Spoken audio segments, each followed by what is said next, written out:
নবী পাকের গুস্তাখের গর্দান কাটবো। মুসলমানের ছেলেরা, এর উম্মত উম্মতিরা, আমার আল্লাহ পাক তুলে দাঁড় করিয়ে দিলেন। আল্লাহ পাকের হুকুমে তিনার শরীর সুস্থ হয়ে গেল। হযরত সালাউদ্দিন আইয়ুবী রাহমাতুল্লাহ আলাইহি শরীর সুস্থ হয়ে যাওয়ার পরেতে আর হাজারে হাজারে মানুষ সেনা এসে জড়া হতে আরম্ভ করলো। হাজারে হাজারে মানুষ হুজুরের দিকে আসতে আরম্ভ করলো। যেতে যেতে যেতে যেতে এমন পয়দা হয়ে গেল, হাজার হাজার সৈন্য। সালাউদ্দিন আইয়ুবীর কিতাবের মধ্যে এসেছে, ওই সময় বড় পীর আব্দুল কাদের জিলানী হুজুরের মাদ্রাসার ছাত্ররাও সালাউদ্দিন আইয়ুবী হুজুরের আর সৈন্যতে নাম লিখিয়েছিলেন। আজ বলে মাদ্রাসার ছাত্ররা কি করে, আর বলে আল্লাহর ওলিরা কি করেছে, আল্লাহর ওলিরা কি করেছে। ইতিহাস খুলে দেখে যাও, বড় পীর আব্দুল কাদের জিলানী হুজুরের ছাত্ররা তারাও ওই বাইতুল মুকাদ্দাস ফাতহ করার যুদ্ধে জড়া হয়েছিলেন। এমন অবস্থাতে সৈন্য নিয়ে জড়া হয়ে গেলেন। আল্লাহ পাকের হুকুমে খুব অল্প সময়ের মধ্যে, খুব অল্প সময়ের মধ্যে আল্লাহ পাক বাইতুল মুকাদ্দাসকে মুসলমানের হাতে দিয়ে দিলেন। সালাউদ্দিন আইয়ুবী ফাতহ করে নিলেন। আজ যে বাইতুল মুকাদ্দাস ফাতহ হয়েছে, আজ যে বাইতুল মুকাদ্দাস আমরা বলি মুসলমানের, এটা সালাউদ্দিন আইয়ুবী আমাদের দিয়েছেন। মসজিদে আকসা যেটা আজকে লড়াই হচ্ছে, যেটা লেগে যুদ্ধ হচ্ছে, এরা শত শত বছর ধরে ওইটাকে পাওয়ার চেষ্টা করছে, পাইনে, ইনশাআল্লাহ পাবে না। ওটা আমাদেরই থাকবে। এর উম্মত উম্মতিরা, বাইতুল মুকাদ্দাস ফাতহ হয়ে গেল। ওমরে ফারুক ফাতহ করেছিলেন। ওমরে ফারুক ফাতহর পরেতে যখন খ্রিস্টানেরা দখল করেছিল, এত মুসলমান মেরেছিল, এত মুসলমান মেরেছিল। এই পায়ের যে গাঁট আছে, এই পায়ের গাঁটের উপরে খুন খুন ডুবে গিয়েছিল, খুন উপরে উঠে গিয়েছিল। এর উম্মত উম্মতিরা, কিন্তু সালাউদ্দিন আইয়ুবী বাইতুল মুকাদ্দাস ফাতহ করার পরেতে কাফেররা ভয় খেয়ে গিয়েছিল যে আমরা এদের বাপ দাদাকে মেরেছে, এরাও মনে হয় বদলা নেবে। সালাউদ্দিন বলেছিল না, ফাতে মক্কার সময় হুজুর পাক যেমন সবাইকে মাফ করে দিয়েছিল, আমিও আজ সবাইকে মাফ করে দিলাম, মাফ করে দিলাম, মাফ করে দিলাম, মাফ করে দিলাম। হুজুর সবাইকে মাফ করে দিলেন। এবার যুদ্ধ করাকালীন তো কিছু আটক হয়েছে, বড় বড় লিডার আটক হয়েছে। হুজুর সিংহাসনে বসে আছেন, বাইতুল মুকাদ্দাসটা এখন আমাদের, সিংহাসনে বসে আছেন। বসার পরে তিনি বললেন, নিয়ে এসো। বলে হুজুর এ হচ্ছে অমুক জায়গার গভর্নর। হুজুর যা, মাফ করে দিলাম। আরেকজন এসেছে, বলে এ হচ্ছে অমুক জায়গার গভর্নর, মাফ করে দিলাম, মাফ করে দিলাম, মাফ করে দিলাম। এখন একজন নিয়ে এসে বলে, হুজুর এর নাম হচ্ছে বারনুস। ওই শয়তান এসে গেছে, শুনছেন, এর নাম হচ্ছে বারনুস। যখনই বলেছে বারনুস, হুজুর সঙ্গে সঙ্গে উঠে দাঁড়িয়ে পড়েছে। মুসলমানের ছেলেরা, এর উম্মত উম্মতিরা, ওই সময়তে সালাউদ্দিন আইয়ুবী দাঁড়িয়ে পড়লেন, তলোয়ার হাতেই ছিল, দাঁড়িয়ে পড়লেন। দাঁড়িয়ে পড়ে বারনুসকে বলে, তোর নাম বারনুস? বলে হ্যাঁ আমার নাম বারনুস। তুই বলেছিলিস আইনা মুহাম্মাদুকুম উদু ইয়ানসুরুকুম, তুই বলেছিলিস ডাকনাতুন মুহাম্মদকে এখানে ডেকে লিয়ে আইনা তোদের এখানে বাঁচাবে, তুই কি এটা বলেছিলিস? বলার সাথে সাথে বারনুস বলে হ্যাঁ আমি বলেছিলাম। বলার সাথে সাথে সালাউদ্দিন আইয়ুবী তাহার লাগিয়ে চিৎকার করে আওয়াজ দিয়ে বলেছিল, বল আমার নবীকে কেন তুই খুঁজছিলিস? বল আমার নবীর সাথে কি দরকার? নবী আছে না, নবী তার গোলাম সালাউদ্দিন আইয়ুবী পাঠিয়েছে।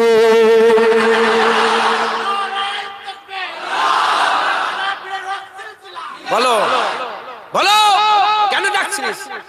বলে নবী আছে, নবী তার গোলাম পাঠিয়েছে। বল কি বলছিস? আর কি? গর্দান উঠেছে, এই তলোয়ার উঠেছে, গর্দান কেটে জমিনে পড়ে গেছে। তলোয়ার দিয়ে গর্দানের ভিতরে ঢুকিয়েছে, তলোয়ারের মাথায় গর্দান, তলোয়ারের মাথায় গর্দান। আর হুজুর বললেন, যা এটা নিয়ে সব লিডারদের ঘরে দেখা গে যা, যে তোদের মাথায় গর্দান, তোদের দেহের উপরে মাথা এজন্যই আছে কারণ তোদের সাথে আমাদের লড়াই, তুই দখল করেছিস আমি দখল করেছি, এই লড়াই। আর এর মাথা এজন্যই কাটা হয়েছে কারণ এ নবীর সাথে বিয়াদবি করেছে।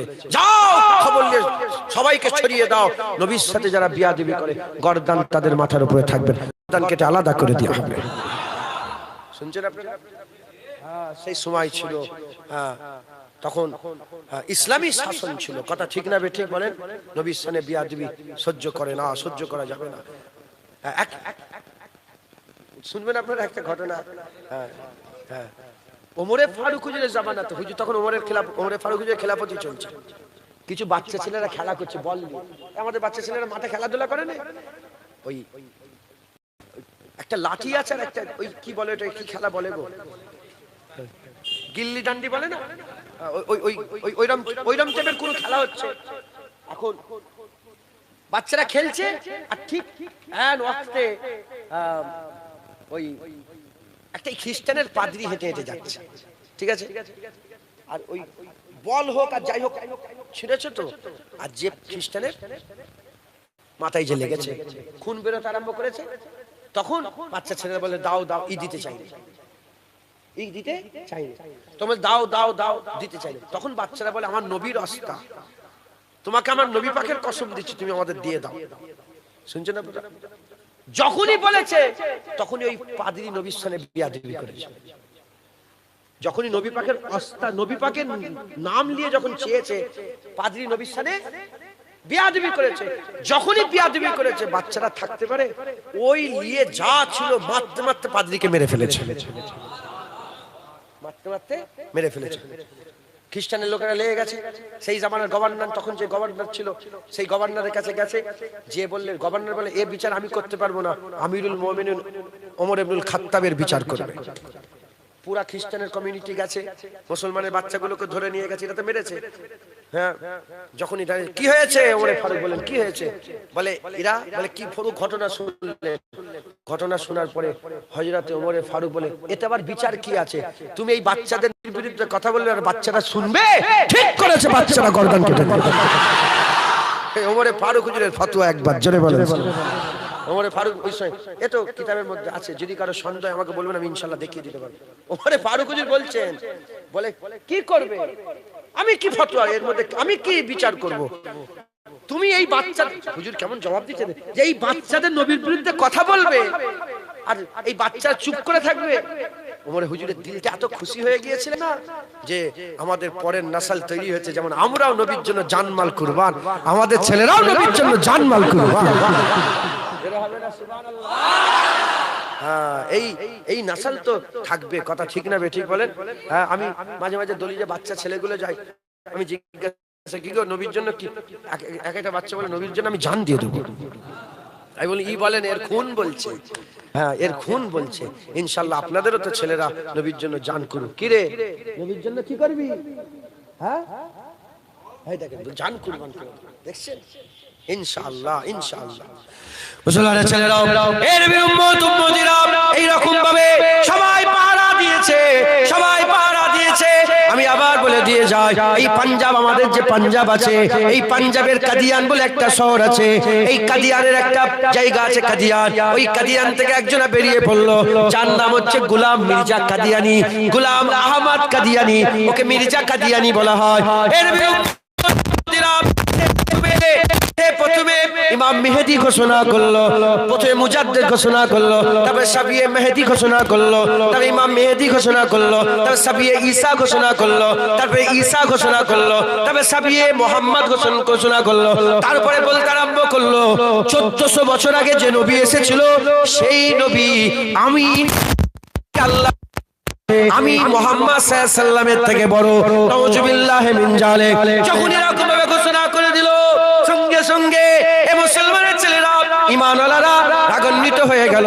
তখন হযরতে পীর মেহের আলী শাহ রাহমাতুল্লাহ আলাইহি, পীর মেহের আলী শাহ রাহমাতুল্লাহ আলাইহি, তিনি ছিলেন মদিনা শরীফে, মদিনা শরীফে দেওবন্দের মাথার মণি হযরত হাজী ইমদাদুল্লাহ মুহাজির মাক্কি রাহমাতুল্লাহ আলাইহি পীর মেহের আলী শাহকে বলতে আরম্ভ করেছে, এ পীর মেহের আলী শাহ, যাও চলে যাও, হিন্দুস্তানের জমিনে চলে যাও, পাঞ্জাবে চলে যাও। ওইখানে একজন গোলাম মির্জা কাদিয়ানি বলে নিজেকে নবী বলে দাবি করেছে, তার প্রতিবাদ করার জন্য স্বয়ং রাসূলুল্লাহ তোমার ডিউটি লাগিয়েছে। মেহের আলী শাহ তাড়াতাড়ি করে হুজুর চলে এলেন, হজ থেকে চলে এলেন, হজ থেকে চলে এসে তিনি প্রতিবাদ করতে আরম্ভ করলেন। এই শুনছেন আপনারা? এদিকে বড় বড় সব আলেম ওলামারা প্রতিবাদ করে, এ বলছে, যুক্তি দিচ্ছে যে আমি নবী। বলে কেন? বলে আমার নাম কুরআনে আল্লাহ বলছে আহমদ। শুনছেন আপনারা? বলে গোলাম আহমদ কাদিয়ানি, এই যে আহমদ, এটা কুরআনে আছে, আমি আহমদ। এই শুনছেন আপনারা? তখন একজন আম মুসলমান, আম বেশি অত কিছু আম, কিন্তু এখন আর আম নেই, তিনি স্পেশাল হয়ে গেছেন। হযরত আতাউল্লাহ শাহ আতাউল্লাহ শাহ বুখারী রাহমাতুল্লাহ, তিনি দাঁড়িয়ে গেলেন ডিবেটে। এ বলে আমার নাম আহমদ। আতাউল্লাহ শাহ তিনি বলছে তোর নাম আহমদ কি করে হয়, তোর নাম তো গোলাম আহমদ।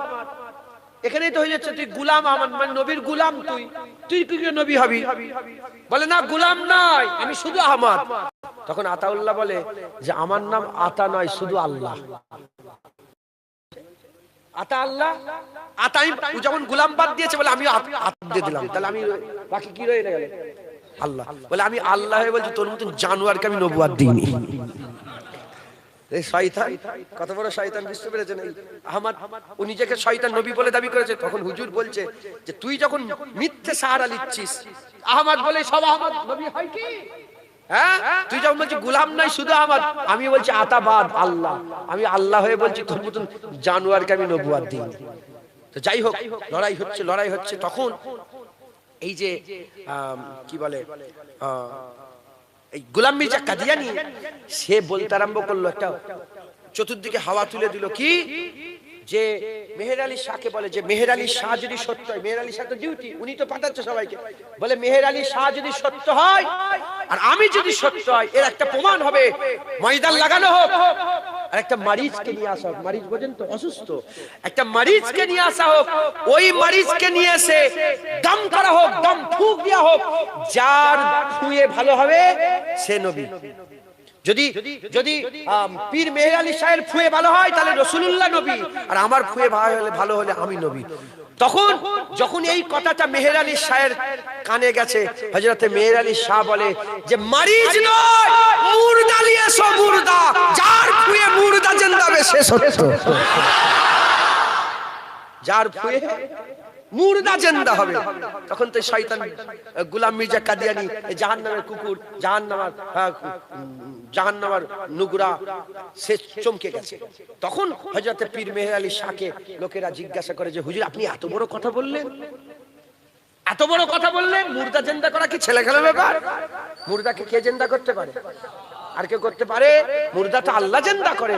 হুজুর এত বড় কথা আপনি বললেন, যদি না জিন্দা করতে পারতেন? বলে আল্লাহর কসম, কথা আমি বলিনি, আমার রাসূলুল্লাহ বলেছেন যে গোলাম মির্জা কাদিয়ানী ওই বদমাইশ বলবে মারিজের কথা, তখন তুমি মারিজের কথা বলবে না, তুমি মুর্দার কথা বলবে। কথা আমার নয়, জুবান আমার ছিল, কথা রাসূলুল্লাহ ছিল। যারা হবে না সুবহানাল্লাহ। হযরতে পীর মেহের আলী শাহ রাহমাতুল্লাহ আলাইহি তিনি জবাব দিয়েছিলেন, যুগে যুগে যখনই এরকম ভাবে হলো তখনই পাহারা দিয়েছেন। আজ থেকে ইংরেজদের সময়, শুনছেন আপনারা, ইংরেজদের সময় একজন ছিল, ইংরেজদের সময় একজন ইংরেজ নবী পাকের সানে বিয়াদবি করল, নবী পাকের সানে বিয়াদবি করল। ওই সময়তে ইন্না লিল্লাহি ওয়া ইন্না ইলাইহি রাজিউন। আপনারা বিরক্ত হচ্ছেন নাকি গো? কিছু একটা হয়েছে মনে হয়, পানি হচ্ছে, বর্ষণ হচ্ছে তো মাশাআল্লাহ। আর একটু বেশি হলে তো ভালো হয়, আর কেউ যেতেই পারবে না। হ্যাঁ, আর বেশি 20 মিনিট বাকি আছে, জলসাও শেষ। হ্যাঁ, জলসাও শেষ। আল্লাহ পাক দুই এক কথা বলাচ্ছেন, বলছি। হ্যাঁ, আল্লাহ পাক বলিয়ে এলেন সকল আল্লাহুম্মা আমিন।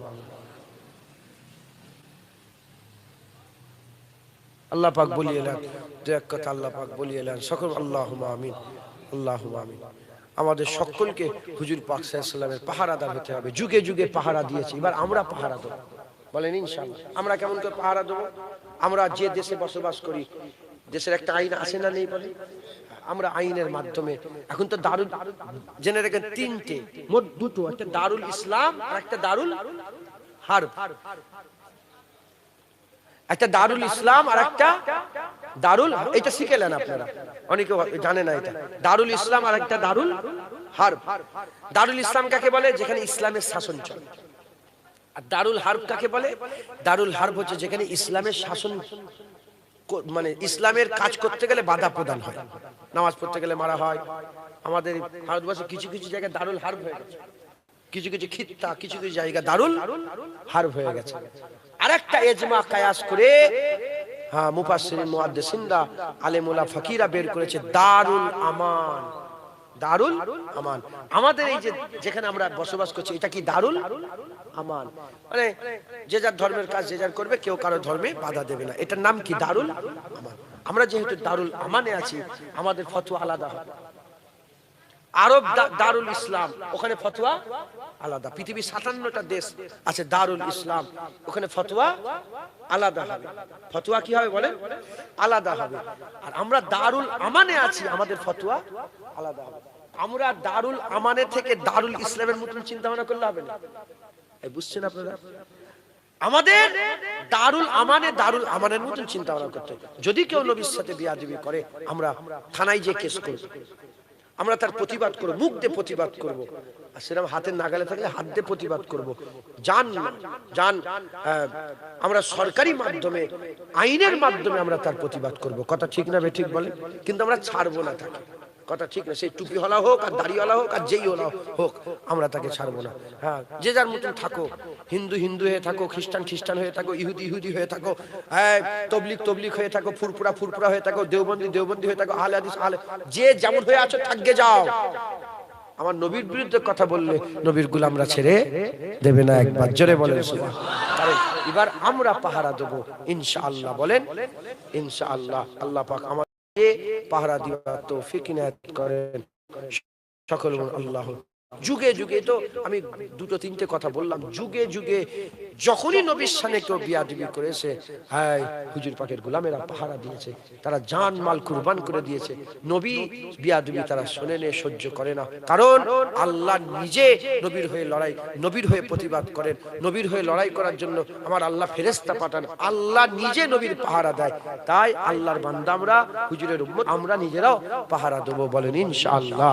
ইনশাআল্লাহ। আল্লাহ আমাদের সকলকে হুজুর পাক সাল্লাল্লাহু আলাইহি ওয়াসাল্লামের মহব্বত, হুজুর পাক সাল্লাল্লাহু আলাইহি ওয়াসাল্লামের আদব, হুজুর পাক সাল্লাল্লাহু আলাইহি ওয়াসাল্লামের তাজিম, ভালোবাসা আমাদের প্রত্যেকের অন্তরে।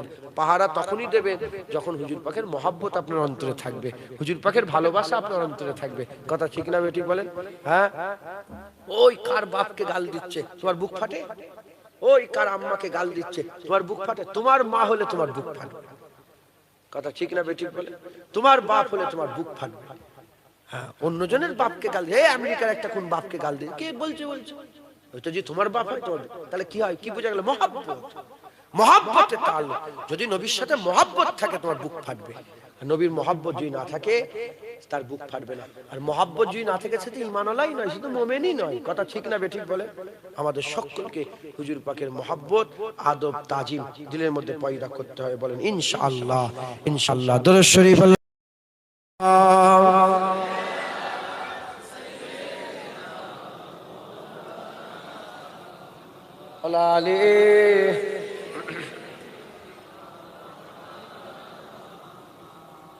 দরুদ শরীফ। আল্লাহুম্মা সাল্লি আলা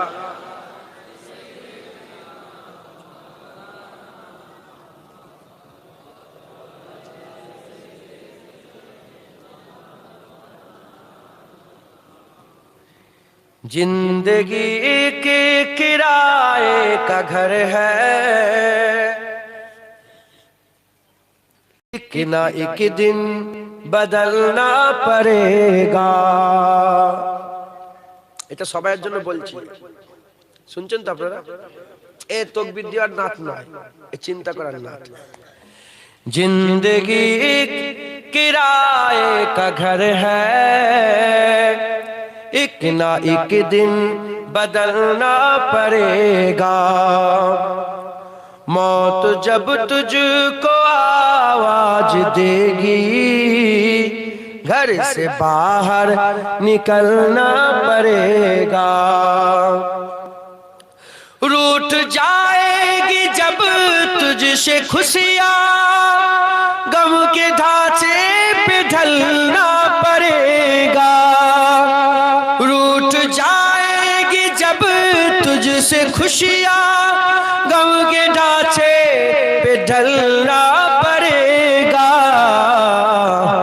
वक्त ऐसा भी आएगा नादान, वक्त ऐसा भी आएगा नादान, तुझको कांटों पे चलना पड़ेगा। जिंदगी किराए का घर है, एक ना एक दिन बदलना पड़ेगा। इतना माजूर हो जाएगा तू, इतना मजबूर हो जाएगा तू, इतना माजूर हो जाएगा तू, इतना मजबूर हो जाएगा तू। ये जो मखमल का चोला है तेरा, ये जो मखमल का चोला है तेरा, कफन में बदलना पड़ेगा। जिंदगी किराए का घर है, एक ना एक दिन बदलना पड़ेगा। कर ले ईमान से दिल की सफाई, छोड़ दे तू बुराई। कर ले ईमान से दिल की सफाई, छोड़ दे तू बुराई। वक्त बाकी है अब भी संभल जा, वक्त बाकी है अब भी संभल जा, वरना दोजख में जलना पड़ेगा। जिंदगी किराए का घर है, एक ना एक दिन बदलना पड़ेगा। ऐसी हो जाएगी तेरी हालत, काम आएगी दौलत न ताकत। ऐसी हो जाएगी तेरी हालत, काम आएगी दौलत न ताकत। छोड़कर अपनी ऊंची हवेली, छोड़कर अपनी ऊंची हवेली, तुझको बाहर निकलना पड़ेगा। जिंदगी किराए का घर है, एक ना एक दिन बदलना पड़ेगा। जिंदगी किराए का घर है, एक ना एक दिन बदलना पड़ेगा। मौत जब तुझको आवाज देगी, मौत जब तुझको आवाज देगी, घर से बाहर निकलना पड़ेगा, घर से बाहर निकलना पड़ेगा। अल्लाह सल्ले आला सय्यदना।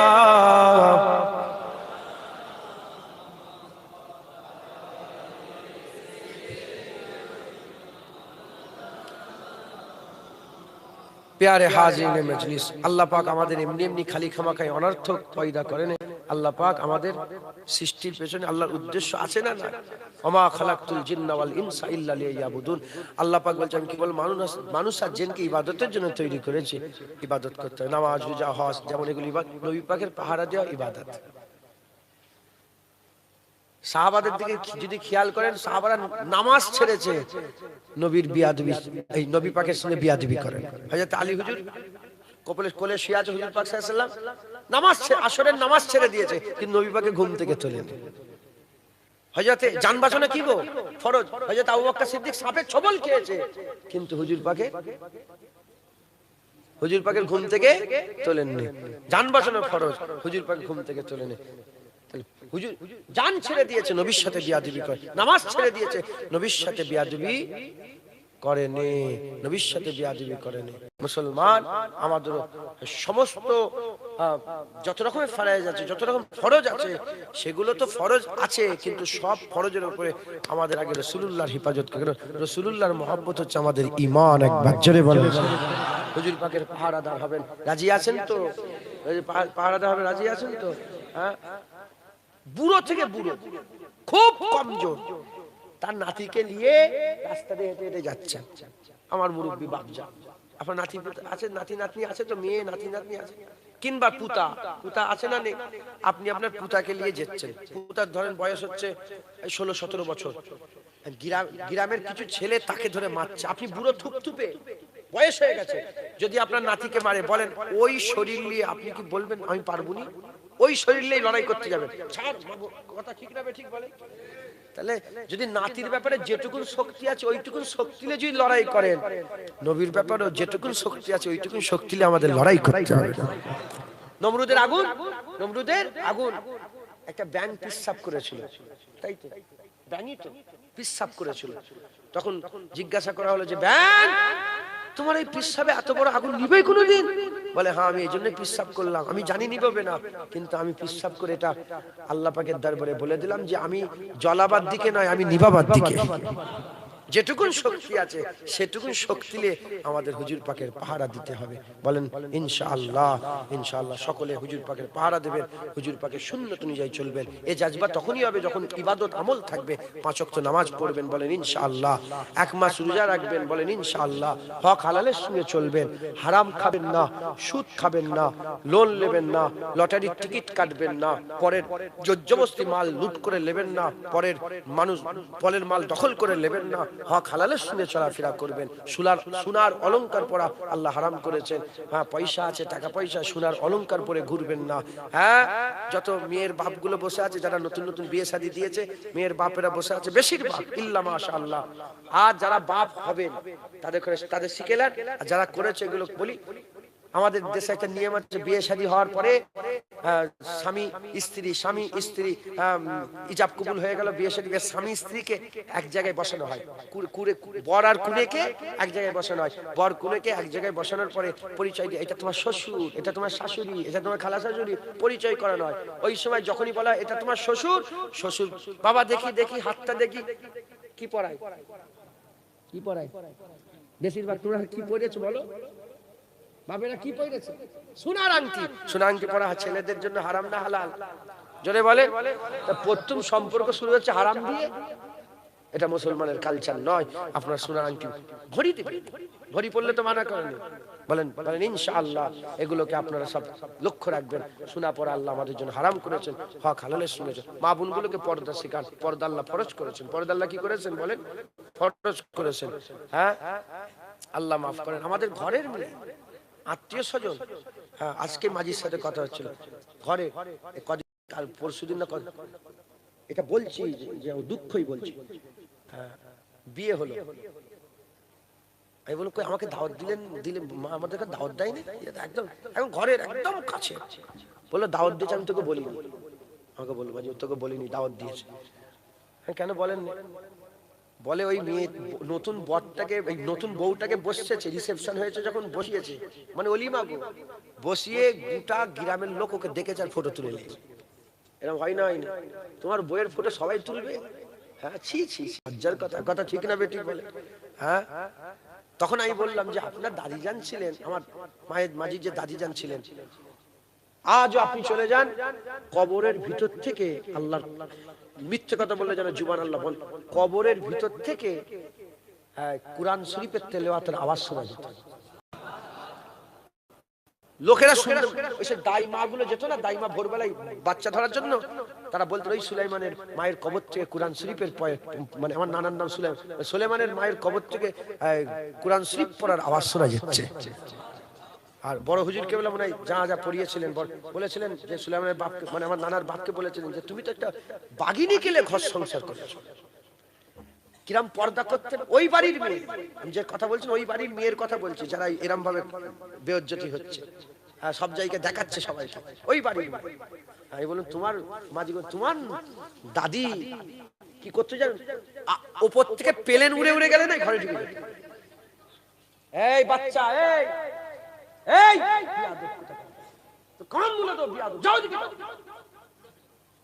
বদমাইশ, একটা জ্ঞান বুদ্ধি নেই। এখানে আল্লাহর রাসূলের কথা হচ্ছে,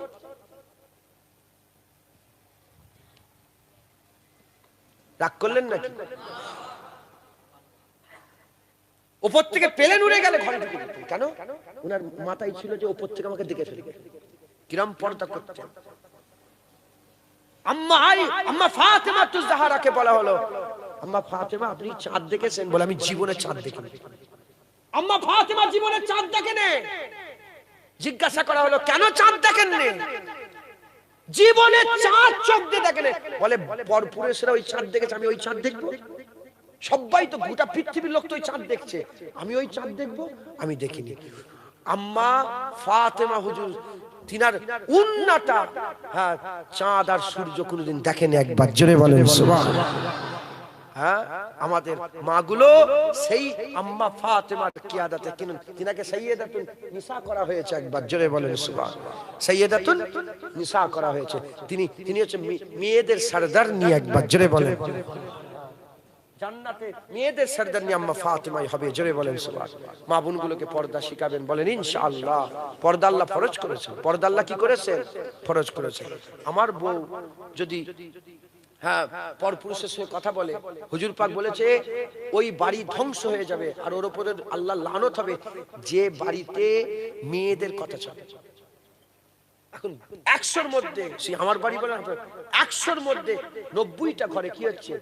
মেয়েদের কথা হচ্ছে। মেয়েরা ওলি হয়ে গেছে, মেয়েরা কি হয়ে গেছে? অভিভাবক হয়ে গেছে।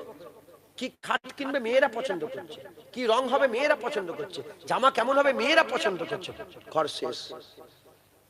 কথা ঠিক না বেঠিক বলেন? খবরদার। একটা মেয়ে 4 জনকে জাহান্নামে নিয়ে যাবে। রাসূলুল্লাহ বলেছেন কজনকে? তার বাপকে নিয়ে যাবে, তার স্বামীকে নিয়ে যাবে, তার ছেলে বড় ছেলেকে নিয়ে যাবে, তার ভাইকে নিয়ে যাবে। অতএব আপনারা, আর হুজুর পাক বলেছেন আদ-দায়্যুসু লা ইয়াদখুলুল জান্নাহ। মা বোনগুলোকে পর্দা শিখাবেন, বলেন ইনশাআল্লাহ। হক হালালের সঙ্গে চলবেন, হারাম হালাল বেঁচে চলবেন। হ্যাঁ, হারামের দিকে যাবেন না। মুজাদ্দিদ জামান দাদা হুজুরকে মজবুত করে ধরে রাখবেন, বলেন ইনশাআল্লাহ। ইনশাআল্লাহ। যদি জুনায়েদ মদখোর হয়ে যায়, বলবেন তো আপনারা, শোনেন, যদি জুনায়েদ সিদ্দিকী মদখোর হয়ে যায়, দাদা হুজুর ছেড়ে দেবে? যদি জুনায়েদের বাপ মাতাল হয়ে যায়, দাদা হুজুর ছেড়ে দেবে? হ্যাঁ, মাথায় রাখবে। কে কি করছে, কে মদ খেচ্ছে, কে মাতলামি করছে, ও দেখতে যেও নি। তোমরা যেমন মুজাদ্দিদ জামান দাদা হুজুরকে ধরে রেখেছিলে, ওরকম থাকবে। জুনায়েদ মাতাল হলে জুনায়েদকে বের করে দাও, দাদা হুজুর থাকবে। বলেন ইনশাআল্লাহ। রাজি আছেন তো? রাজি আছেন তো? সকলে আমার সাথে সাথে মুজাদ্দিদ জামান দাদা পীরের সিলসিলার বায়াত গ্রহণ করেন, বলেন আমি ওয়াদা করিতেছি ফুরফুরা শরীফে পীর ও মুর্শিদ হযরত আবু বকর সিদ্দিকী আল কুরাইশি রাহমাতুল্লাহ আলাইহি সিলসিলা ও মতাদর্শের বায়াত গ্রহণ করে নিলাম। আল্লাহ আমাদের সঙ্গে হিফাজত করেন, সকলকে আল্লাহ কবুল করেন। মিলেমিশে থাকবেন। এখন মিলেমিশে থাকার সময় এসেছে। কথা ঠিক না বেটি? হ্যাঁ, খুব মজবুত হয়ে দেখতে পাচ্ছেন না? সব মুসলমানকে ধ্বংস করার জন্য সব একদিকে হয়ে যাচ্ছে, জড়া হয়ে যাচ্ছে। হ্যাঁ, ওরা এক হয়ে যাচ্ছে আর আমরা সব ডিভাইডেড হয়ে যাচ্ছে। কথা ঠিক না বেটি বলে? খবরদার, মিলে থাকেন। হুজুর পাক সাল্লাল্লাহু আলাইহি ওয়াসাল্লাম, আল্লাহ পাক ইন্নামাল মুমিনুনা ইখওয়ান, ইন্নামাল মুমিনুনা ইখওয়ান। আমার আল্লাহ পাক নিজে বলছে সূরা হুজুরাতের মধ্যে যে মুমিন মুমিনের ভাই। আল্লাহ পাক কি করে দিয়েছে আমাদের, তুমি আমার কে, আমি তোমার কে, ভাই। মুমিন মুমিন একসাথে থাকবে। হুজুর পাক বলেছেন মুমিন এক জিসম, যেমন পায়ে কাঁটা ভুকলে গোটা শরীরে মেহসুস হয়, ওরা মুমিনের ফিলিস্তিনের মুসলমান মার খেলে আমাদের বুক ফাটবে, ভারতের মুসলমান মার খেলে আরবের মুসলমানের বুক ফাটবে। কথা ঠিক না বেঠিক বলে? আমি বিভিন্ন পৃথিবীর বহু জায়গায় গিয়েছি, আল্লাহ পাক নিয়ে গেছেন। এই আমি আর কিছুদিন পর ভিয়েতনামে যাচ্ছি। কথা আমি বিভিন্ন জায়গায় আমি যাই, যেখানেই যাই না ওদের মাথায় আছে যে আমরা ভারতের মুসলমান খুব কষ্টই আছে, আমাদের এত আদর করে। বলেন আপনি তুর্কিতে গেছিলেন, সত্য কথা না মিথ্যে কথা? এত যত্ন করে, এত আদর করে, এত যত্ন করে, ভালোবাসে। মনে করছে যে সবসময় মারি খায়। আমি বললাম চিন্তা করেন না, আমরা ঠিকই আছি, চিন্তা করতে হবে। আমি নিজে কসম বলছি, আমি অনেক বলছি আরে টেনশন নেন না, আমরাও ঠিকই আছি। এখন কি মনে করেছেন? কথা ঠিক না বেঠিক বলে? হ্যাঁ, আমাদের এক হতে হবে, মুসলমান এক হতে হবে। জেনে রেখে দেবেন 313 1000-এর উপরে ভারী। হ্যাঁ, 40 জন খালিদ বিন ওয়ালিদ ইয়ারমুকের যুদ্ধে মাত্র 40 জন, 40,000-কে তারা কাটিয়েছিল। ঈমান। কাফের মুশরিক যারা আছে, এই ইহুদি নাসারা, এরা কেন আমাদের উপর এত অত্যাচার জুলুম করছে জানেন আপনারা? এরা ঈমান নষ্ট করতে চায়। এরা জানে এদের ঈমান যদি ভিতরে থাকে কারো পরোয়া করে না। এরা সালাউদ্দিন আইয়ুবীর জাত, নূরউদ্দিন জাহাঙ্গীর জাত, এরা কোনো দিকে তাকায় না। এদের ঈমান যদি থাকে, যেমন বাবর 10,000-এ 80,000-কে তারা কাটিয়েছিল, এরা সেই জাত। মাথায় ঢুকছে? এই জন্য তো এরা ঈমান নষ্ট করতে চাইছে, বুঝতে পারছেন না? এরা ঈমান ধ্বংস করতে চাইছে। এজন্যই তো আমার মোবাইলে পেতেছে তার বাংলাদেশ থেকে, হ্যাঁ বাংলাদেশ থেকে পাঠিয়েছি, এক্ষুনি বেরিয়ে যাবে ইনশাআল্লাহ। এই বাংলাদেশে একটা খবর ছেড়েছে যে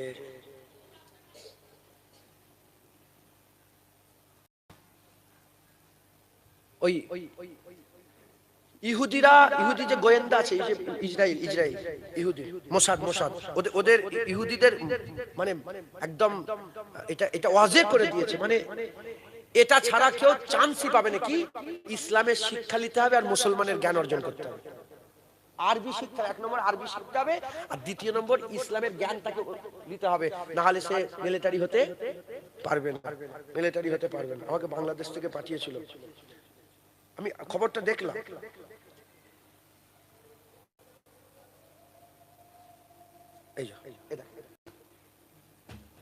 গোয়েন্দাদের জন্য ইসলাম ও আরবি, আন্তর্জাতিক নিউজে গোয়েন্দাদের জন্য ইসলাম ও আরবি শিক্ষা বাধ্যতামূলক করেছে ইসরায়েল।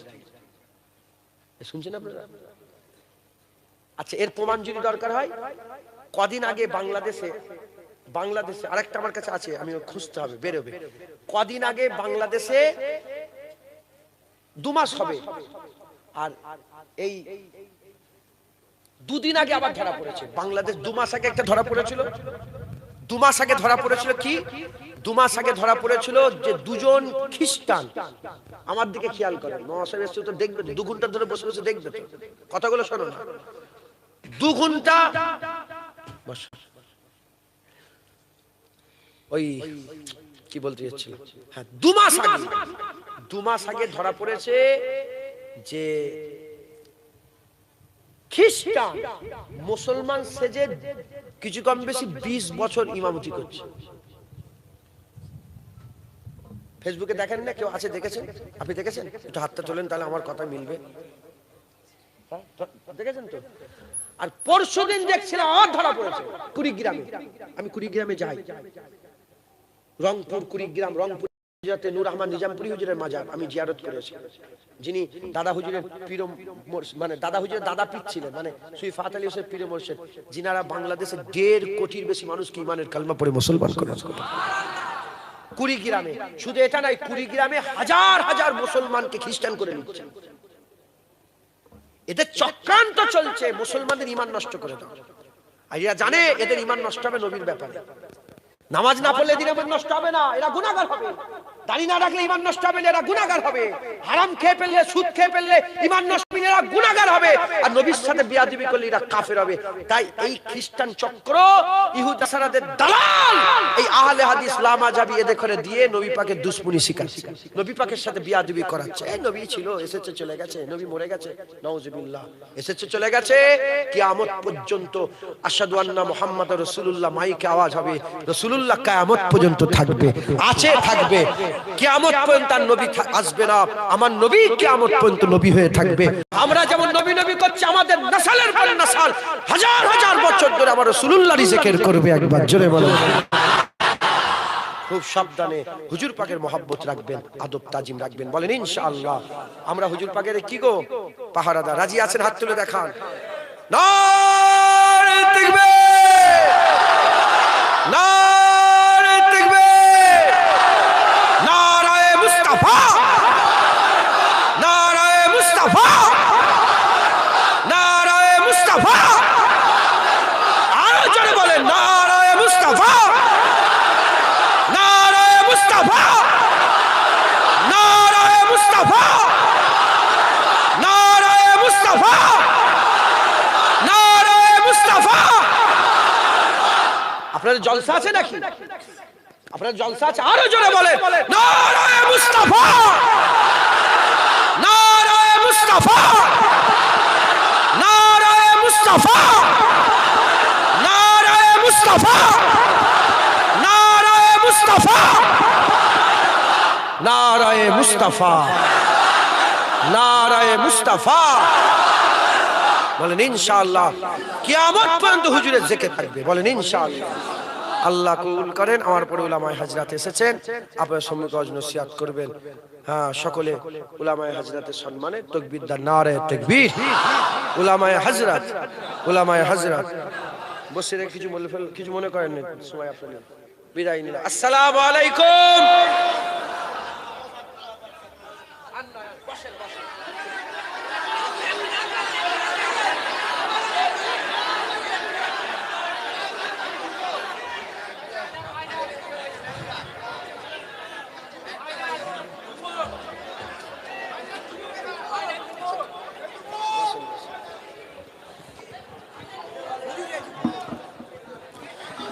আমাদের ছিল এক সোনালী অতীত, নাড়িয়ে দিতাম সব জাতি মেরি ভিত।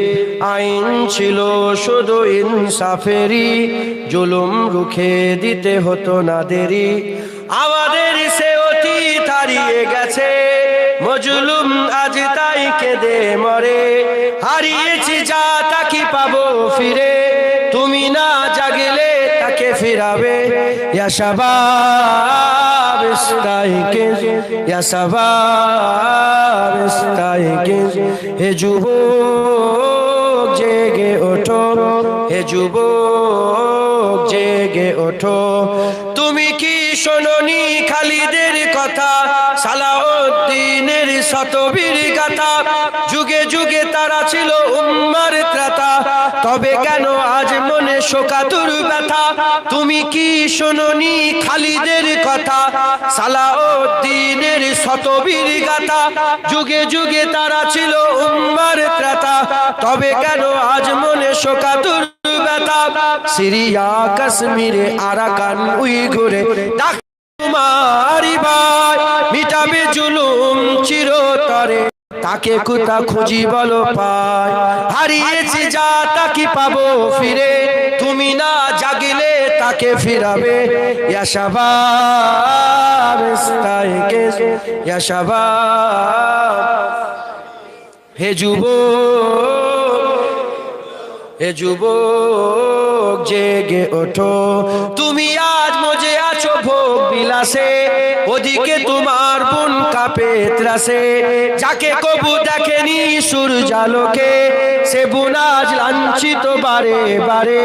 তুমি আজ মজে আছো ভোগ বিলাসে, ওদিকে তোমার বোন কাঁপে ত্রাসে।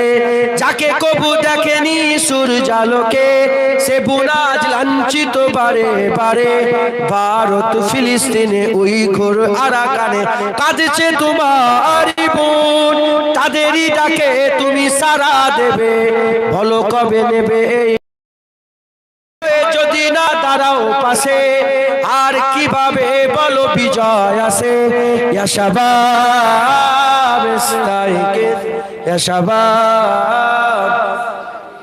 হে যুবক জেগে ওঠো, হে যুবক জেগে ওঠো। তাদেরই বেঁধে দিয়া কাটা তার ভুলো, জেনে রেখো মোদের সীমানা নেই কোনো। মুসলিম হলে তাকে বলে যেন, তার ডাকে সদা তুমি সাড়া দাও যেন। তাদেরই বেঁধে দিয়া কাটা তার ভুলো, জেনে রেখো মোদের সীমানা নেই কোনো। মুসলিম হলে তাকে ভাই বলে যেন, তার ডাকে সদা তুমি সাড়া দাও যেন। আর কতকাল বলো থাকবো এ পদতলে, কাটাবো দুঃখেরই কাল। কবে বলো সব এক হয়ে ধরবে উম্মার হাল। হারিয়েছি যা তা কি পাবো ফিরে, তুমি না জাগলে তাকে ফিরাবে। ইয়া শাবাব, ইয়া শাবাব। হে যুবক, হে যুবক জেগে ওঠো। আমাদের ছিল এক সোনালী অতীত, নাড়িয়ে দিতাম সব। আইন ছিল শুধু ইনসাফেরই, জুলুম রুখে দিতে হতো না দেরি। আমাদের সে অতীত হারিয়ে গেছে, কেঁদে মরে। হারিয়েছি যা তা কি, তুমি না জাগলে তাকে ফিরাবে। ইয়া শাবাব, ইয়া শাবাব, হে যুবক, হে যুবক, ঠিক কিনা? হে যুবক জেগে ওঠো। হুজুরের পাহারা আমাদের দিতে হবে, মসজিদে নামাজ আমরা পড়বো, আজান আমরা দেবো, আর হুজুরের সামনে কেউ বিয়াদবি করলে, কোরআনের সামনে কেউ অপমান করলে আমরা পথে নেমে প্রতিবাদ করব। আমরা মুসলমান। হে যুবক, হে যুবক জেগে ওঠো। সকলে উঠাউটি করেন, অল্প সময় দু চার কথা বলে শেষ। আসসালামু আলাইকুম।